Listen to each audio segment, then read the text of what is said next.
tout le monde, donc là je fais un petit trailer reaction au sujet du... Alors, c'est mon premier trailer reaction au sujet du Comic-Con de San Diego 2024, donc, qui a eu lieu il y a quelques jours.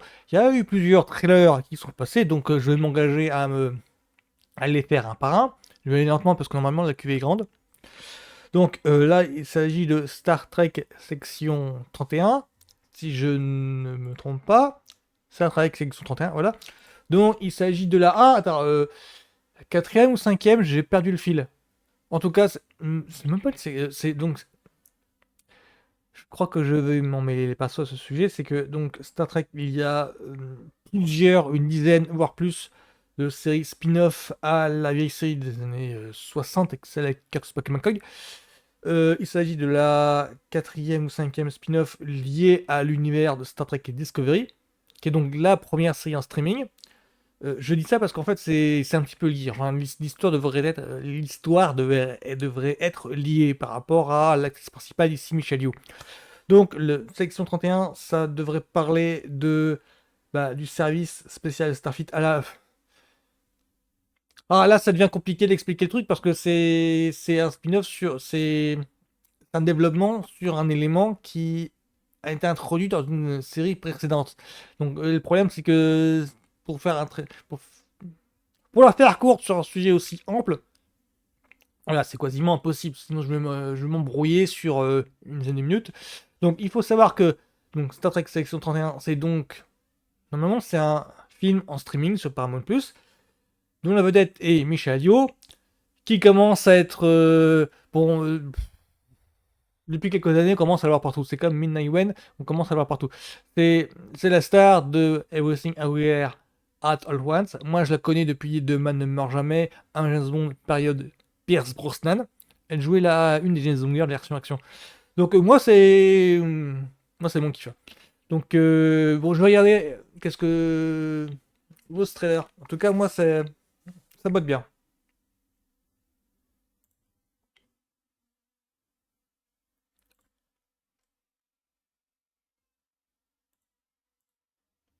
Voilà, le son. Okay, ladies, now let's get information. I say.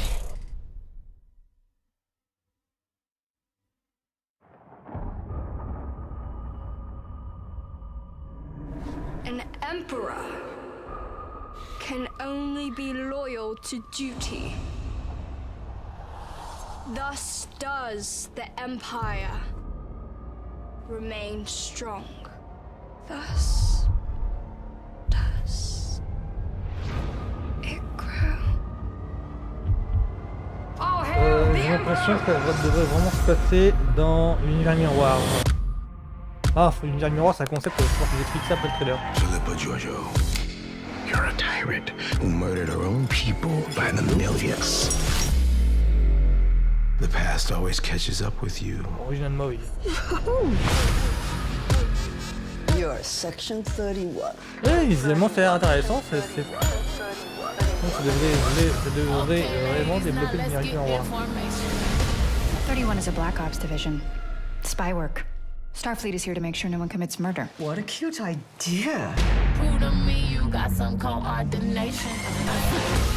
It's gonna be bumpy and bad. Je crois qu'il y en a qui vont faire la gueule parce que ça n'a pas du tout du Star Trek.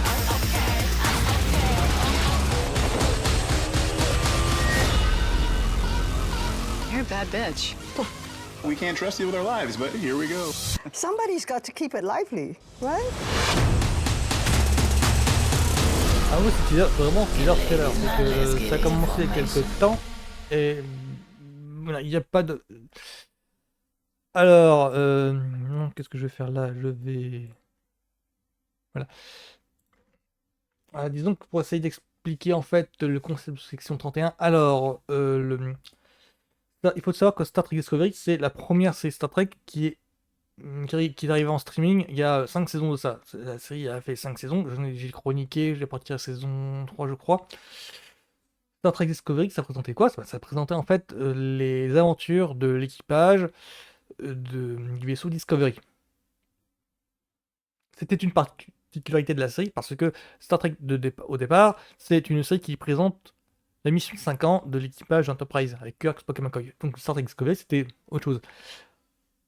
Au sein de cette série-là, a été introduit un personnage, le personnage joué par Michel Yeoh que vous voyez là, qui a des contacts avec l'univers miroir. L'univers miroir dans Star Trek, c'est simplement un univers parallèle, un univers où alors la Fédération, qui est donc l'organisation pour laquelle travaillent Kirk et l'équipage du Discovery, alors je sais plus si a été vaincu par les Klingons ou a dominé la planète ou a dominé la galaxie, mais avec les mêmes règles que les Klingons.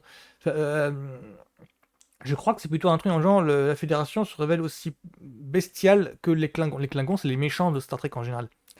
Donc là, dans Section 31, qui devrait se passer donc entièrement dans l'univers miroir, si j'en crois le visuel, ça devrait être un peu plus exploité. Moi, ça m'intéresse bien parce que c'est une thématique qui est survolée la plupart du temps dans toutes les séries Star Trek, quoique peut-être pas toutes les séries, mais dans la plupart des séries, je vais me corriger, c'est récurrent en fait. On voit quelquefois des personnages qui traversent en fait la frontière, qui atterrissent dans l'univers miroir, et on voit comment certains événements que l'on a connus dans l'univers classique ont été vécus dans l'univers miroir. Et donc Star Trek Section 31 devrait être là le premier opus qui se déroule entièrement dans l'univers miroir. Et Section 31 aussi, ça fait référence à... Alors, là, c'est un peu compliqué, parce que la Fédération, une sorte d'organisme qui s'occupe de veiller à ce que tous les commandants respectent les règles, les principes, les prime directives de Star Trek. C'est donc cette Section 31-là qui s'occupe de ça. Normalement, dans l'univers classique, c'est ça. Dans l'univers miroir, je ne sais pas trop comment cette section, en fait, est coordonnée... agit, tout simplement. Et là, moi, j'ai un petit souci parce que je ne sais absolument pas comment vont... Normalement, Star Trek, c'est mon souci, normalement, Star Trek, c'est des séries d'exploration spatiale. Où on découvre un petit peu la guerre et les menaces, les alliés et compagnie. C'est une série qui met avant tout l'accent sur la diplomatie. Et le problème, c'est que là... il n'y a pas l'air d'avoir de vaisseaux spatiaux, il n'y a pas l'air d'avoir d'équipage, tout a l'air d'entièrement se dérouler sur la planète. Je ne sais même pas si c'est la planète Terre, c'est peut-être une autre planète en fait. Donc c'est pour ça que je ne sais pas trop comment appréhender le truc. Ça a l'air d'être juste une série de science-fiction qui a l'air de se dérouler dans un décor un petit peu exotique. Donc au fond de la galaxie. Sinon, moi, ça m'intéresse bien juste parce que je suis Michel Yeoh, c'est une de mes. Je suis groupie d'elle. C'est comme Pina Ewen ou c'est comme pas mal d'actrices et d'acteurs. Donc voilà. Donc moi, je suis chaud bouillant. Je pensais que ça allait sortir en fin d'année, mais le Start Coming Soon. Ça m'a dit que ça va sortir encore plus longtemps, plutôt l'année prochaine. Mais sinon, ça tombe bien. Donc c'était donc ma trailer reaction sur. Star Trek Section 31 qui devrait être dispo sur Paramount+, donc l'an prochain. Donc voilà, bisous à plus.